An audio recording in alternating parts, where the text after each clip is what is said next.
No último domingo, falando sobre buscadores da verdade, nós pensamos na anterioridade da verdade, pensamos sobre a anterioridade de Cristo, o Cordeiro morto na fundação do mundo.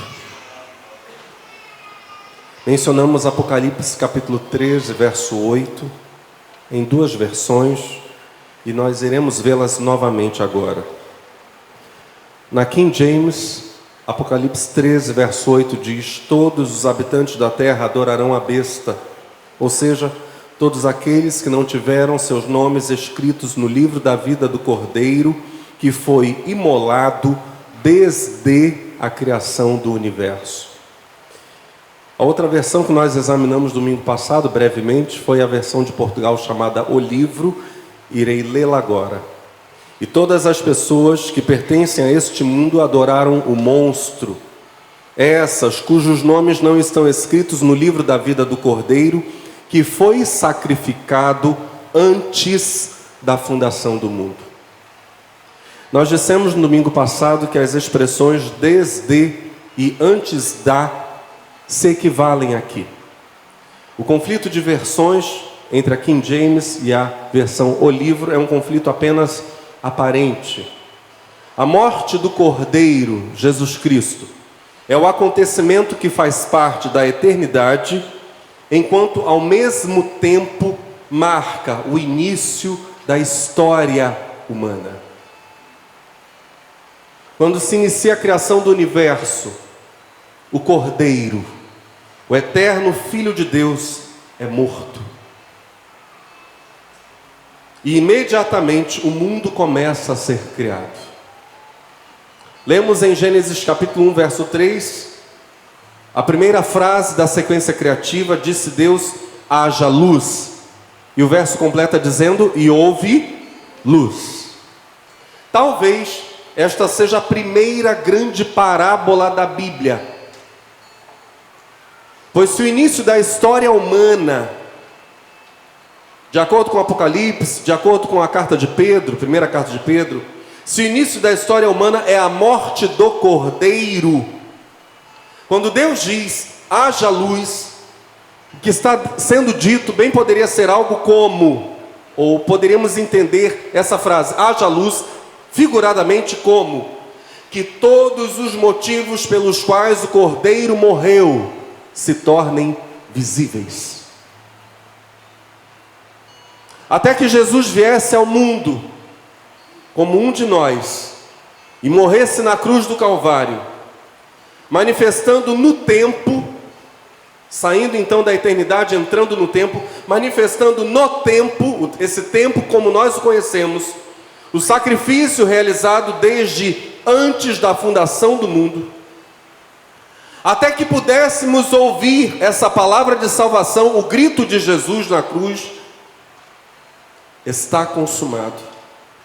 Até que a manifestação suprema da verdade, o Cristo da cruz, pudesse ocorrer na história do mundo, a Bíblia nos ensina que o Deus da verdade nunca esteve mudo, nunca esteve ausente. A verdade sempre foi acessível.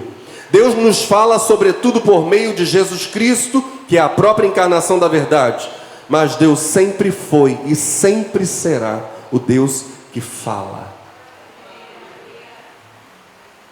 Como vimos no domingo passado, se de um lado as evidências da busca sincera pela verdade são, como vimos, três, ao menos três: rendição, pois quem realmente busca a verdade demonstra uma atitude humilde, admite que a verdade deve governar. Em segundo lugar, vimos que é característica, é evidência da busca sincera da verdade, o reconhecimento de que a verdade não está apenas acima de mim, mas sendo o próprio fundamento da minha existência, a verdade é anterior a mim. E vimos também, em terceiro lugar, que uma evidência da busca sincera da verdade, a terceira é esta: amor por ela, porque a verdade é incomparável como tal. E ela é então, portanto, completamente libertadora. Se nós vimos no domingo passado, claro que nós não iremos desenvolver novamente esses 3 pontos, como foram desenvolvidos no domingo passado, mas se vimos lá as evidências da busca sincera pela verdade, rendição, reconhecimento e amor pela verdade, de outro lado, se vimos que no coração do ser humano que quer a verdade há essas características, de outro lado, fica claro que a verdade mesma, a palavra de Deus, possui seus objetivos específicos. A verdade que por vezes agora chamaremos ao longo da mensagem de palavra de Deus ou simplesmente palavra, ela possui um propósito duplo. Ela também tem suas próprias características, evidentemente. Deus é o Rei Supremo. De um lado, Ele promulgou regulamentos e leis que regulam diretamente o mundo dentro do qual os seus súditos vivem. De outro lado, Ele faz discursos. Deus fala publicamente para estabelecer uma relação pessoal ou uma ligação pessoal entre si e esses seus súditos. A palavra então se refere tanto a coisas à nossa volta, quanto a coisas que estão diretamente ligadas a nós, ou que estão em nós, ou a nós diretamente. Deus fala tanto para regular nosso ambiente, quanto para tocar na nossa mente e no nosso coração de modo direto. Esse é o propósito duplo da palavra. Ela é primeiro dirigida ao mundo como criadora e mantenedora. Eu gostaria que você repetisse isso comigo. A palavra ao mundo é criadora e mantenedora. Por exemplo, essa palavra se manifesta em Gênesis 1:3, nessa mesma afirmação que acabamos de ler. E disse Deus: haja luz. Essa palavra dirigida ao mundo, essa palavra criadora e mantenedora, se revela de novo no verso 11 e em vários versos desse capítulo, quando Deus diz que a terra produza toda espécie de vegetação, plantas que deem semente, árvores que produzam frutos, frutos que contenham em si mesmos as sementes, de acordo com a espécie de onde vêm. Então, o primeiro propósito evidente da palavra, encontramos no livro do Gênesis, é a palavra dirigida ao mundo, cria e mantém, cria e sustenta. Em segundo lugar, ou o segundo propósito da palavra, esse propósito que é duplo, o segundo é este: a palavra de Deus endereçada a nós, essa palavra que se volta para o ser humano, assume uma forma régia, uma forma real, da realeza, que é a Torá. Torá é uma expressão, uma palavra hebraica, traduzida na maioria das Bíblias, no Antigo Testamento, como lei. Mas Torá é mais apropriadamente falando instrução, e instrução em todas as suas formas. Torá é ensino, instrução. A Torá de Deus, a palavra de Deus, o Rei, que é esse segundo aspecto da palavra de Deus, esse segundo propósito da palavra de Deus. A Torá, por sua vez, os seus propósitos se subdividem em 3. Então, até agora nós vimos que a palavra de Deus é dirigida ao mundo como criadora e mantenedora.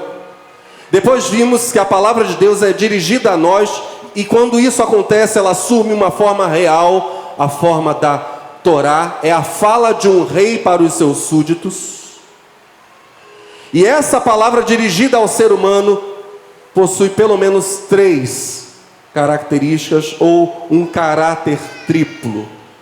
Diga comigo: o caráter triplo da palavra aos homens. E para a gente nunca mais esquecer isso, a gente vai fazer com o dedinho, tá?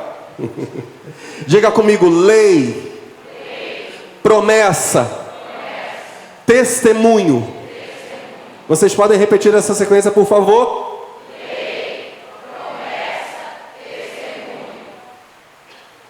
Aleluia.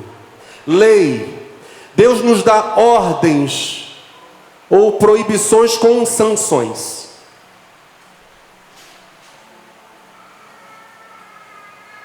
Com punições para a quebra dessas ordens. Lei. Aliás, toda lei, ao ser quebrada, tem a sua respectiva punição. Isso é próprio das leis. O segundo dedinho é o dedinho da Deus nos faz promessas, favoráveis ou desfavoráveis, condicionais ou incondicionais. O terceiro dedinho é o dedinho do testemunho. Deus nos informa sobre Ele mesmo. Deus nos fala sobre seus propósitos, sobre sua natureza, sobre suas perspectivas. Deus nos conta seus atos. Deus dá testemunho de si e dá testemunho dos homens também. E quando Ele está dando testemunho, é sua palavra que está chegando a nós, é sua Torá que está chegando a nós, na forma de testemunho. E quando Ele nos faz promessas, é sua Torá, é a lei régia chegando a nós. E quando Ele nos ordena algo, quando Ele faz proibições, de igual modo a sua Torá está chegando a nós. Deus está nos instruindo. O canadense James Packer disse o seguinte: embora Deus seja um grande rei, não é da sua vontade viver distante de seus súditos. Não, muito ao contrário. Ele nos fez com a intenção de que pudéssemos andar juntos para sempre em um relacionamento de amor. Tão singelo, tão simples isso, essa fala do Papa. Uma das figuras mais influentes, morreu faz pouco tempo, um homem tremendamente usado por Deus, James Packer. Uma fala muito singela, muito simples. Deus nos fez com a intenção de que pudéssemos andar juntos para sempre em um relacionamento de amor. Mas é claro, quando a gente fala de relacionamento, é claro que só pode haver relacionamento quando as partes envolvidas conhecem uma a outra. O conhecimento aqui é recíproco, senão não há relacionamento.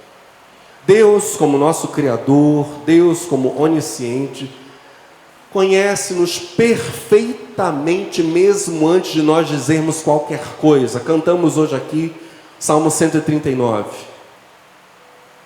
Vi teu surgir, todos os teus ossos, sim, eu vi surgir, e os teus dias todos escrevi porque te amei. E a Bíblia vai dizer que mesmo o pensamento ainda não chegou à nossa boca, e o Senhor já conhece todo o pensamento. Mas nós, evidentemente, nós não podemos saber nada a respeito de Deus, a menos que Deus nos diga. Essa é uma das razões, e uma razão, diga-se de passagem, muito sensível para Deus nos falar. Deus não fala para nos levar apenas, olha só, hein? Deus não apenas nos fala para nos levar a fazermos sua vontade perfeita. Não é apenas isso. Ainda que isso seja fundamental, que isso seja importantíssimo. Deus também nos fala para nos capacitar a conhecê-lo e a amá-lo. Deus nos fala para se relacionar. Se nós relermos o início de Gênesis, ou os inícios de Gênesis, nós encontraremos tanto isso que nós vimos no início, o propósito duplo da palavra, ou seja, Deus falando à criação e Deus falando aos homens, quanto o caráter triplo da palavra dirigida aos homens. Comecemos então no Gênesis pela palavra de Deus ao mundo, palavra criadora e palavra mantenedora. Parte do propósito de Gênesis 1. Então, vamos naquela sequência criativa estupenda, começando pelo haja luz. Parte do propósito desse texto, preste muita atenção, é assegurar para todos nós que cada item do nosso ambiente natural, do nosso mundo, foi colocado em seu lugar meticulosamente por Deus.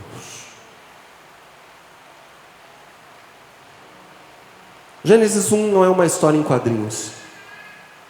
É Deus dizendo: prestem atenção, meus filhos.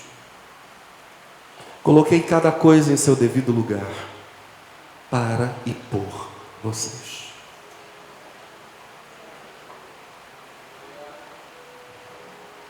O versículo de abertura apresenta o tema que o restante do capítulo, todo o capítulo 1 de Gênesis, vai trabalhar. Versículo de abertura: no princípio criou Deus os céus e a terra. O segundo verso dá para nós uma análise detalhada de como a terra era um caos, sem vida, escura, completamente coberta de água. A terra era sem forma e vazia, havia trevas sobre a face do abismo, o Espírito de Deus se movia sobre a face das águas. Em seguida, o verso 3 diz para nós como em meio a esse caos, a essa esterilidade, não havia vida, Deus falou, disse Deus, haja luz. E imediatamente houve luz. Agora, depois dessa primeira ordem, desse primeiro haja, desse primeiro fiat no latim, haja luz. Deus vai falar isso mais 7 vezes. Versos 6, 9, 11, 14, 20, 24 e 26. De novo Deus vai dizer, haja. O Senhor vai pronunciando a sua palavra. E passo a passo as coisas vão adquirindo existência e ordem. Verso 5, dia e noite. Verso 6, céu e mar. Verso 9, mar e terra são separados. Verso 12, surge a vegetação. Verso 14, os corpos celestiais. Verso 20, peixes e aves. E finalmente o próprio homem, no verso 26. Tudo feito pela palavra de Deus. O Salmo 33, versos 6 e 9 diz: foi pela palavra do Senhor que os céus foram feitos. Todos os astros foram criados pelo sopro que saiu da sua boca. Pois ele falou e tudo se fez. Ele ordenou e tudo surgiu. Em segundo lugar, o Gênesis vai relatando para nós essa palavra dirigida aos homens. No verso 28, há uma mudança. O Deus que estava falando à criação, ordenando coisas para o ambiente em que o homem iria viver, agora se dirige aos seres humanos. Deus fala ao homem e à mulher que ele fez. O verso 28 diz: Deus lhes disse. Aqui está Deus dirigindo-se diretamente aos seres humanos, inaugurando então o seu relacionamento com eles. Deus lhes disse.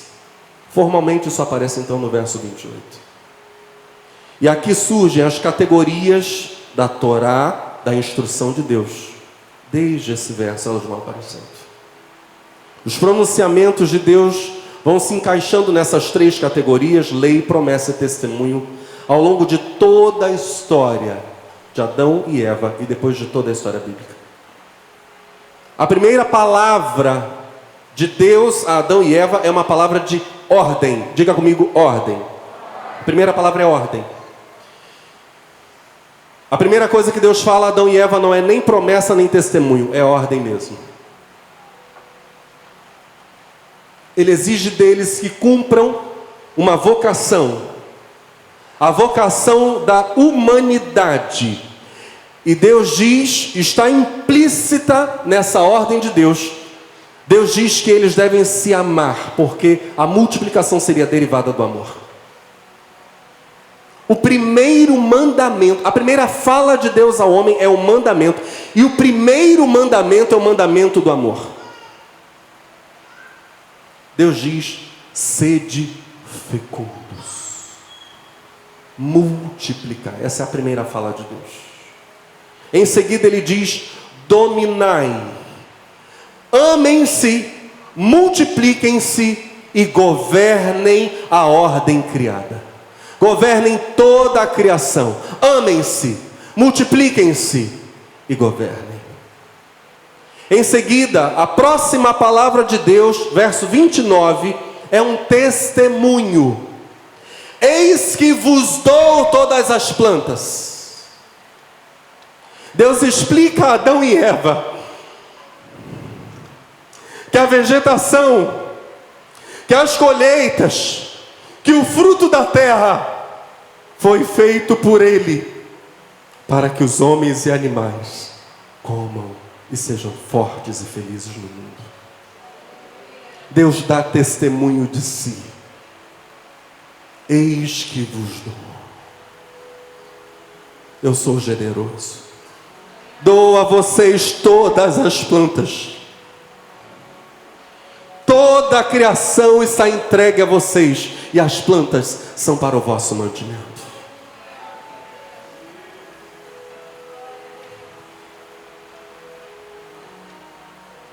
Depois de fazer esse testemunho a seu próprio respeito, de dar esse testemunho a seu próprio respeito, quando Deus vai novamente falar aos seres humanos,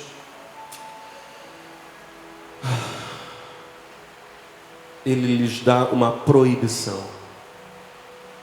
Capítulo 2, verso 17.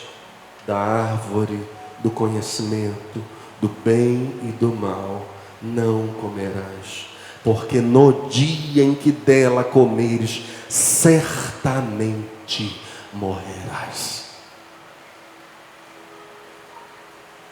A terceira fala de Deus é uma proibição ligada a uma sanção. Primeiro ele começa então dando uma ordem, depois ele faz um testemunho a seu próprio respeito, depois ele dá uma proibição, de novo uma ordem, não comam, e por último, nos primeiros 3 capítulos do Gênesis, Deus fará uma promessa. Depois da queda, Deus se aproxima de Adão e Eva e lhes fala novamente. Dessa vez suas palavras são palavras de promessa, tanto favoráveis quanto desfavoráveis, porque se de um lado ele afirma que a semente da mulher esmagaria a cabeça da serpente, por outro ele determina a Eva que sinta dor no parto, e que para Adão o trabalho seja árduo, e que para ambos a morte passe a ser certa. Gênesis capítulo 3, versos 15 a 19. Nesses 3 curtos capítulos, nós vemos a palavra de Deus em todas as relações em que ela se mostra ao mundo e às pessoas. Diga comigo: palavra ao mundo, palavra aos homens. De um lado nós temos a palavra que corrige as circunstâncias e o ambiente, e de outro nós temos a palavra que chama a confiança e abre a mente humana por meio de promessas. O restante da Bíblia, como eu disse a vocês, vai colocando diante de nós incontáveis pronunciamentos de Deus. Mas ao longo de toda a Bíblia nós não vemos outras categorias de fala. A palavra de Deus vai sempre se encaixando em uma dessas 3 categorias: lei, promessa e testemunho. Essa é a maneira pela qual Deus vai falar às suas criaturas.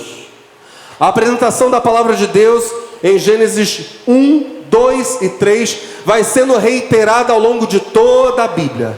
Deus é um Deus de ordens, Deus é um Deus de promessas, Deus é um Deus que dá testemunho de si e dos seus servos, suas servas. Interessante que ao longo dessas muitas falas, a Bíblia vai dizer que mudanças climáticas, por exemplo, são cumprimento da palavra de Deus.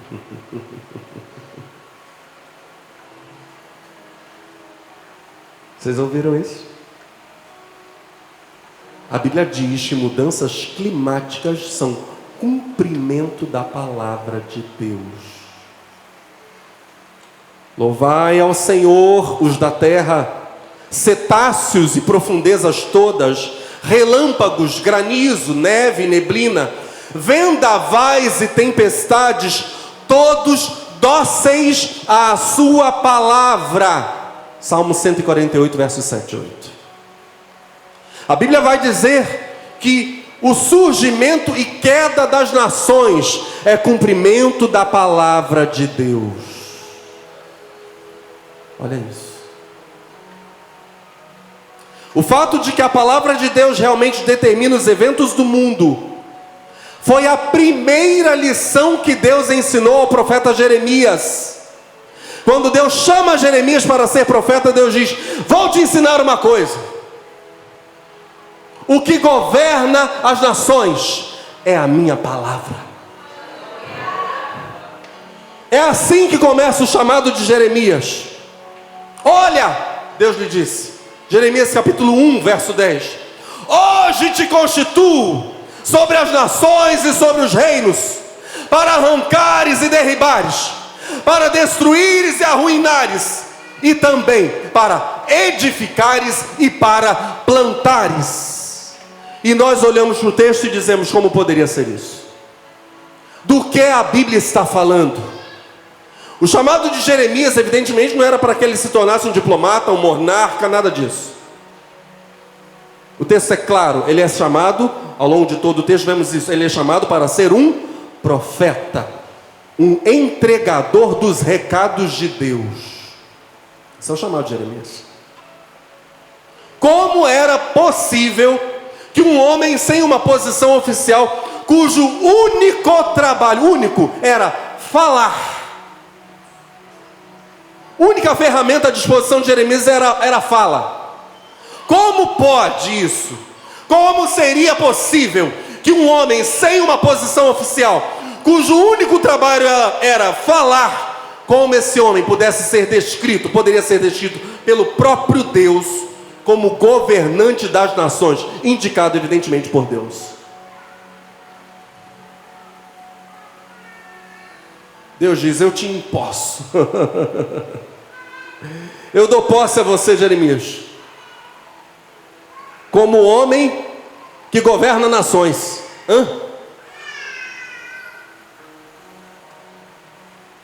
A resposta é muito simples. Deus faz isso simplesmente, de acordo com o verso 9 do capítulo 1 de Jeremias, porque Jeremias tinha a palavra do Senhor na sua boca. E qualquer palavra que Deus desse a ele para falar sobre o destino das nações, certamente se cumpriria. O que Jeremias abrisse a boca para dizer em nome do Senhor, se fora mesmo o Senhor quem lhe der a palavra, se cumpriria. Jeremias abria a boca e dizia: a Síria vai cair. Cairia. Deus levantará o Egito sobre todas as nações da terra. Assim aconteceria. Para colocar isso na mente de Jeremias, Deus quer gravar isso na mente dele. Deus lhe dá a primeira visão. E o Senhor pergunta para ele, Jeremias capítulo 1, versos 11 e 12: que vês tu, Jeremias? E Jeremias responde: uma vara de amendoeira. Em hebraico ele diz shaked. Shaked. Eu vejo uma vara de amendoeira. E Deus responde: viste bem, porque eu, shaked, eu velo sobre a minha palavra para cumprir. É um jogo de palavras feito por Deus. Deus brinca com as palavras com Jeremias. O que vês? Shaked. A vara de amendoeira. Eu, Jeremias, shaked, eu velo, eu zelo pela minha palavra.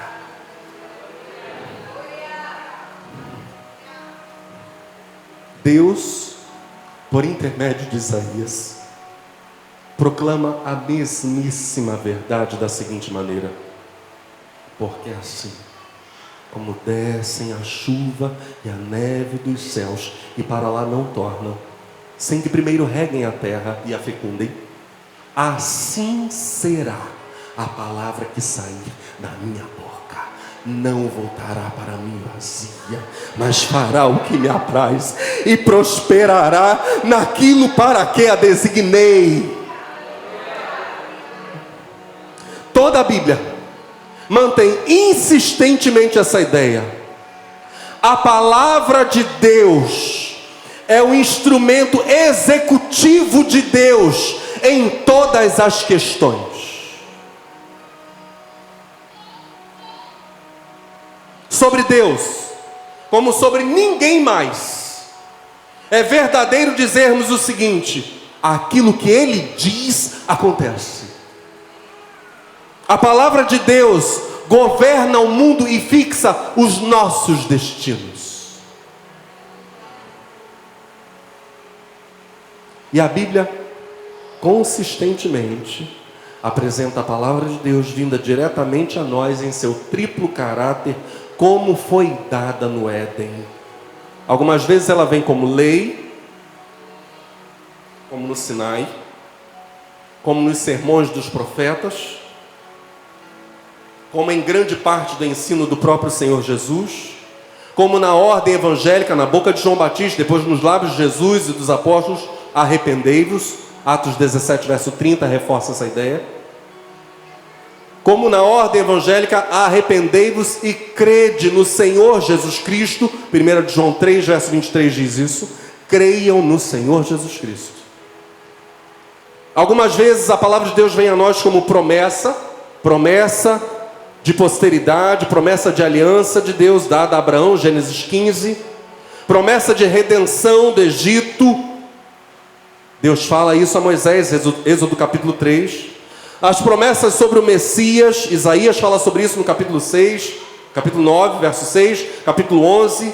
Promessas sobre a chegada do reino de Deus, Daniel, capítulo 2, capítulo 7. As promessas do Novo Testamento sobre sermos justos aos olhos de Deus pela fé, as promessas de justificação, promessa de ressurreição, promessa de glorificação, promessas aos montes existentes no Novo Testamento para os crentes. Algumas vezes a palavra de Deus vem a nós como testemunho, instruções de Deus acerca dos fatos da fé, princípios de uma vida piedosa, na forma de narração histórica, por exemplo, como nos relatos das ações de Deus na vida de Ruth, na vida de Moisés, na vida de Davi, na vida dos apóstolos. As falas de Deus em fala humana, quando o homem fala do seu sentir Deus, da sua experiência espiritual, estamos falando do livro dos Salmos, e sempre é enfatizado, ao longo de todas as falas de Deus, e todas as falas acerca da palavra de Deus, que suas leis, que suas promessas, que seus testemunhos dados para nós, devem ser recebidos com confiança e obediência, porque são a palavra de Deus, o Rei.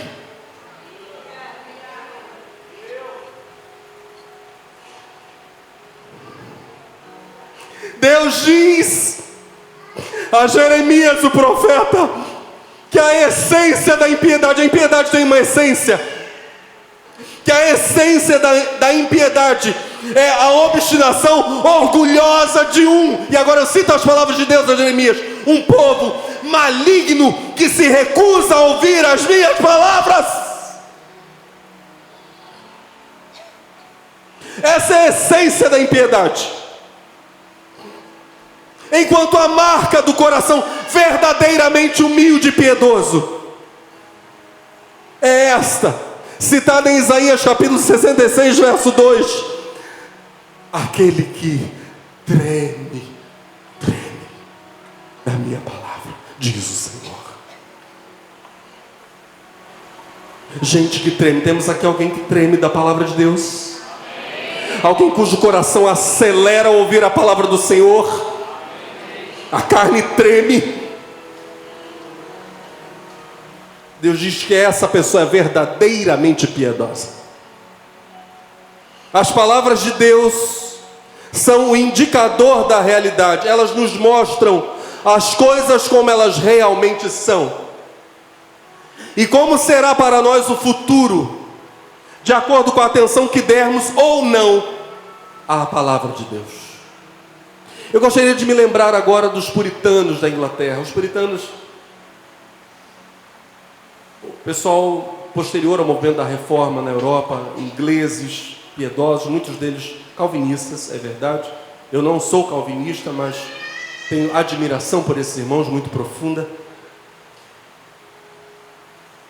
Um grande puritano, por exemplo, que vocês certamente já ouviram falar, foi Jonathan Edwards, lá nos Estados Unidos. Então, muitos migraram da Europa para os Estados Unidos, a nova colônia, ou as novas colônias, fugindo de guerras religiosas.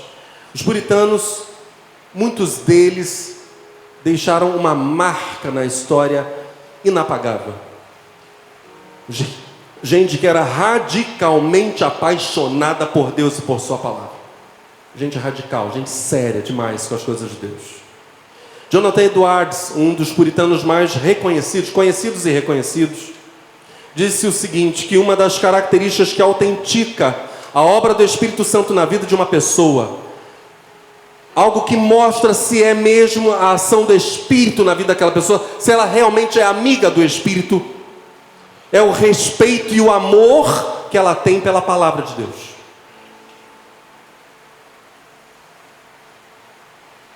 Henry Smith, outro grande puritano, afirmou que, cito ipsis literis, palavras de Smith, devemos sempre ter a palavra de Deus diante de nós como regra, e em nada crer, senão naquilo que ela ensina, nada amar, senão o que ela prescreve, nada odiar, senão o que ela proíbe, nada fazer, senão o que ela ordena. Eu vou repetir essa fala de Smith. Devemos sempre ter a palavra de Deus diante de nós como regra, e em nada crer, senão naquilo que ela ensina, nada amar, senão o que ela prescreve, nada odiar, senão o que ela proíbe, nada fazer, senão o que ela ordena. E nós sempre, absolutamente sempre, colheremos o melhor ao obedecê-la. Eu quero dar um testemunho brevíssimo aqui de algo que vivemos recentemente, eu e minha esposa, nessas férias. Estávamos lá no Recife, Pernambuco, e em dado momento eu estava fazendo meu devocional, conversando com o Senhor, e o Senhor me levou a um texto em que eu senti nitidamente o Espírito Santo dizendo que queria que eu fizesse uma boa ação para com uma pessoa pobre. Aquilo ficou muito nítido para mim. Eu e minha esposa saímos, fomos para a praia, e eu fiquei ligado. Eu, Senhor, estou aqui, estou disponível. Estávamos ali na areia da praia, daqui a pouco chega um senhor, vendendo umas coisinhas, uns artesanatos, muito bonitos. Está com ele aqui, amor? Esse coisinha aqui. Não sei se vai dar para vocês verem, mas é um tamborzinho. Ele estava vendendo isso na praia, quanto, meu bem? 5 reais. E eu disse, passa cartão? Eu não estava com dinheiro, era só cartão mesmo. E na praia o pessoal passa cartão, né? Passa cartão? Ele, não. Meu pai... E aí ele foi para outras pessoas e aquilo me incomodou. Eu cheguei a ameaçar ir para a água, porque eu em praia viro peixe. Eu ameacei voltar para a água. Eu disse, não, tem que dar um jeito. E eu fui lá onde ele estava, conversando com outras pessoas. Ficou uma cena até muito interessante, porque eu não era vendedor de nada. Então as pessoas poderiam dizer, o senhor também quer vender alguma coisa para nós, mas eu não tinha nada para vender. Eu estava esperando o vendedor, ele falou ali com o pessoal, querido, e Pix? Ele, eu faço Pix. Então, peraí, vamos fazer um Pix aqui. E fizemos o Pix, tá?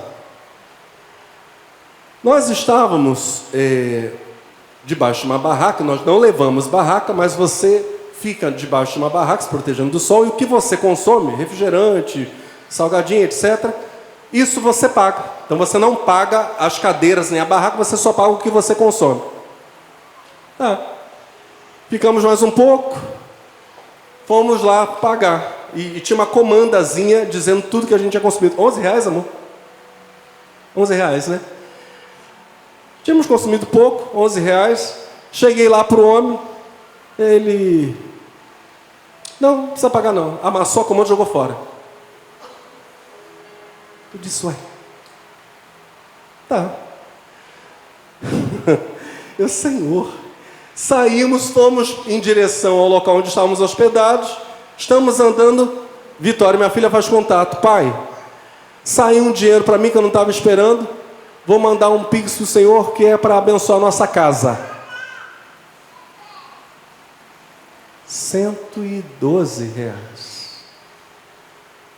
112 mais 11, 123. Eu abençoei com 5.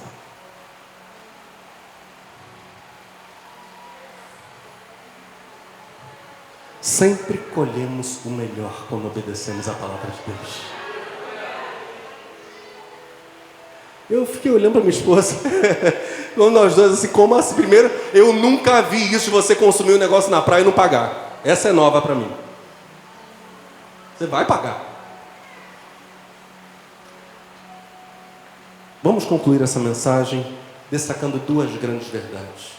Os mandamentos de Deus, primeiro, são verdadeiros. O Senhor está incomodando, está falando alguma coisa? Faz. Obedece. Faz o que o Senhor está falando. Os mandamentos de Deus são verdadeiros. Salmo 119, verso 151 diz: todos os teus mandamentos são verdade. E aí nós perguntamos, por que as palavras são descritas desta maneira? Preste muita atenção. Porque essa fala do salmista, os teus mandamentos todos são verdade, do que propriamente ele está dizendo? Primeiro, a palavra de Deus tem estabilidade e permanência. A palavra de Deus revela o que o Senhor quer ver nas vidas humanas a cada estágio de seu desenvolvimento. Deus tem uma palavra para as crianças, Deus tem uma palavra para os adolescentes, para os jovens, para os adultos, para os velhos. Para cada fase da nossa vida, para cada contexto da vida do jovem, para cada contexto da vida da criança, para cada contexto da vida do adulto, Deus tem palavras para nós. A palavra de Deus revela o que o Senhor quer ver na nossa vida, a cada estágio. Em segundo lugar, a palavra de Deus é verdade, os mandamentos de Deus são verdadeiros, porque a palavra nos conta, evidentemente, isso já vem sendo falado aqui em diversas mensagens, ela nos conta sobre a verdade imutável da nossa própria natureza, o que é o ser humano. A palavra de Deus nos dá uma definição prática da verdadeira humanidade. Ela nos mostra aquilo que nós fomos feitos para ser. Ela nos mostra como sermos realmente humanos e nos adverte contra a autodestruição. E aqui, muito rapidamente, eu quero falar sobre a autodestruição moral, que é uma questão da mais alta importância, requer muita consideração, requereria muita consideração nossa no nosso dia a dia. Eu quero falar sobre isso de modo bem exemplificado. Estamos juntos? A autodestruição moral da qual a palavra de Deus quer nos preservar. Todos nós aqui, sem exceção, todos nós sabemos que o nosso corpo é como uma máquina que precisa de uma rotina certa de comida, descanso, exercício. Se quisermos que ele funcione adequadamente. Nosso corpo precisa disso, todos sabemos. Nós sabemos que se o nosso corpo, por exemplo, for abastecido com combustível errado, como drogas, veneno, excesso de álcool, todos sabemos que o nosso corpo pode perder seu funcionamento saudável, normalmente vai perder, e por fim vai parar e morrer. Deus espera que nós vejamos nossa alma de maneira semelhante. Como seres racionais, Nós fomos feitos para carregar a imagem moral de Deus. A nossa alma foi feita para funcionar praticando algumas coisas. Ela precisa das suas rotinas também. Assim como o corpo precisa, a alma também. A nossa alma precisa da prática da adoração, do cumprimento da lei de Deus, da verdade, honestidade. Nossa alma precisa de disciplina, autocontrole, serviço a Deus, serviço ao próximo. Se nós abandonamos essas práticas, não apenas nos tornamos culpados diante de Deus, mas progressivamente, como quem, ao ingerir drogas ou usar drogas, destrói o corpo, progressivamente nós vamos destruindo a alma. A nossa consciência atrofia, o nosso senso de vergonha se evapora, a nossa capacidade de sermos verdadeiros, leais, honestos, é devorada, e o nosso caráter se desintegra. A pessoa se torna não apenas desesperadamente miserável, mas veja só, ela se torna gradualmente desumanizada. Isso é um aspecto da morte espiritual. Outro puritano, um pastor puritano inglês chamado Richard Baxter, ele formulou uma ideia muito simples e muito certa. Ele disse que só há duas alternativas para a vida humana: ou ser um santo, ou ser um bruto. Uma coisa embrutecida, desumanizada, ou um santo.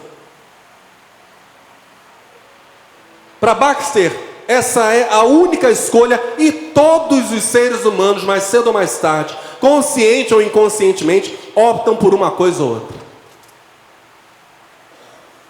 Eu seria um bruto, alguém que não se importa com os pecados que comete, ninguém tem nada a ver com isso. A vida é minha, eu faço o que eu quero, meu corpo, minhas regras. Um bruto. Ou um santo. Hoje em dia, algumas pessoas defenderiam e defendem, em nome do humanismo, um falso humanismo, que a moralidade sexual puritana é prejudicial à verdadeira maturidade humana e que um pouco mais de liberdade torna a vida mais rica. Humanistas diriam isso.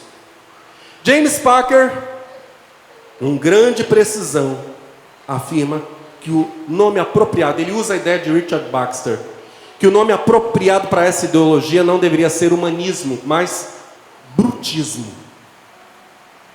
Como construir seres brutos, insensíveis à voz de Deus, gente que não ouve Deus, gente que não se importa com lei, promessa e tudo mais, testemunho que Deus faça de si.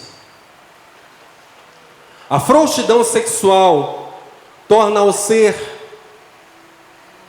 não mais humano, mas menos. Uma sexualidade liberada, impura, brutaliza, quebra o ser humano, quebra a alma humana em pedaços. O ser humano vira caco, vai se coisificando. Isso é verdadeiro quando qualquer dos mandamentos de Deus vai sendo sistematicamente desconsiderado. Nós só estamos vivendo uma vida verdadeiramente humana até onde nós nos esforçamos para cumprir a vontade de Deus. E não existe outro jeito.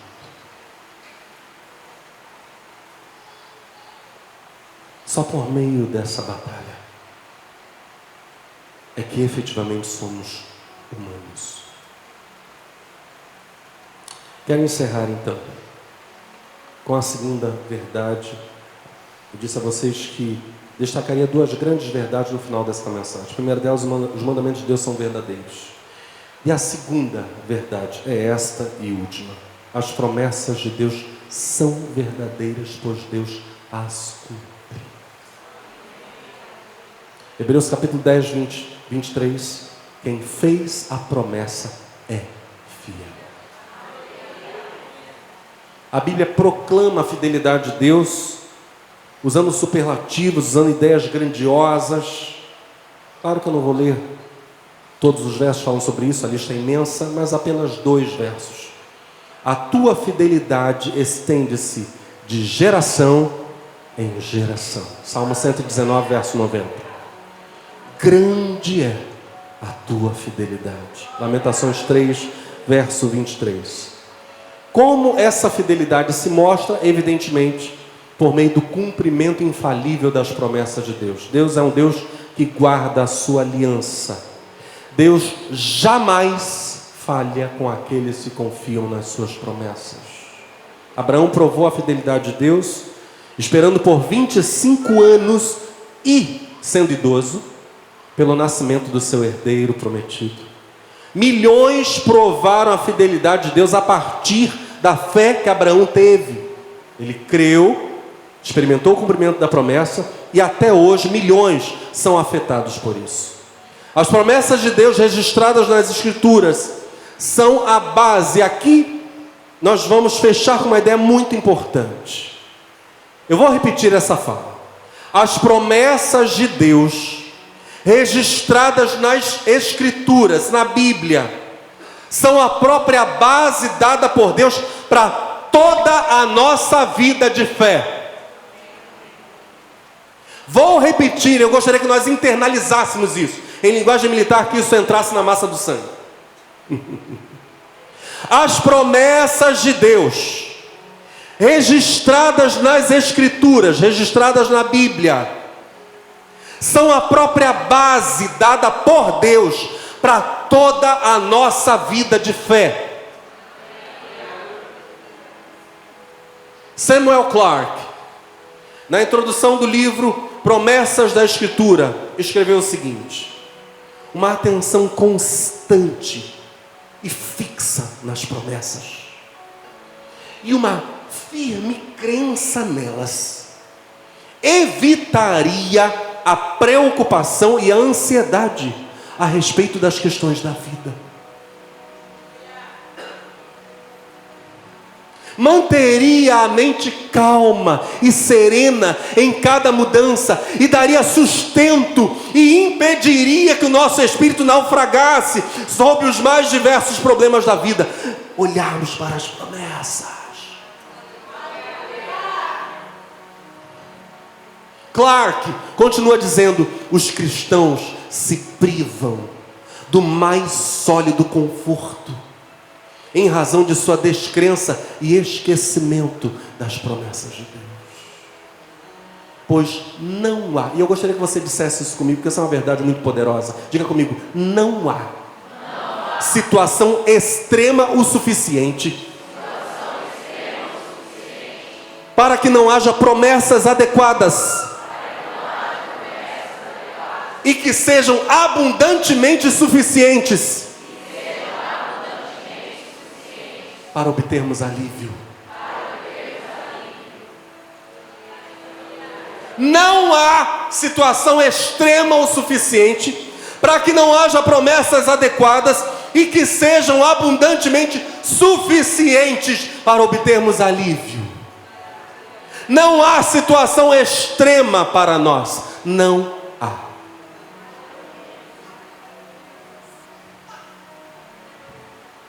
Há promessas extremas que sobrepujam as situações que nós diríamos extremas. Por causa disso, um conhecimento aprofundado das promessas seria de grande vantagem na oração.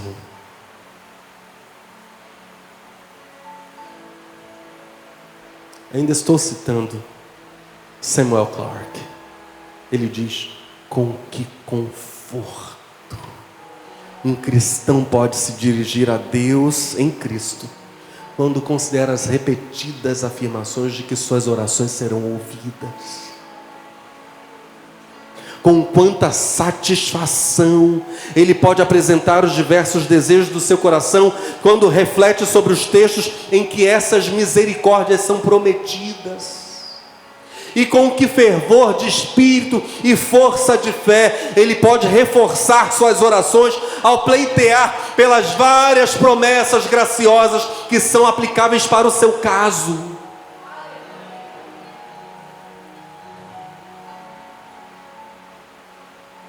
Temos que descobrir essas promessas. O que Deus fala, por exemplo, sobre a pessoa que está de luto. O que Deus fala, por exemplo, sobre aquele que não tem o que comer. O que Deus diz para aquele que tem que trazer o sustento para a sua casa e as portas estão fechadas. Quais promessas a esse respeito? O que Deus diz sobre o derramamento do seu Espírito nos últimos dias? O que Ele garante? Ah, se orarmos essas coisas. O mundanismo nos roubou o hábito de meditarmos nas promessas e orarmos em cima delas. Basear nossas orações nelas, aplicar nelas a nossa fé para a vida comum diária, até onde as promessas vão. Eu gostaria de encerrar essa mensagem com uma oração. Se você está comigo nessa oração, diga o amém ao final.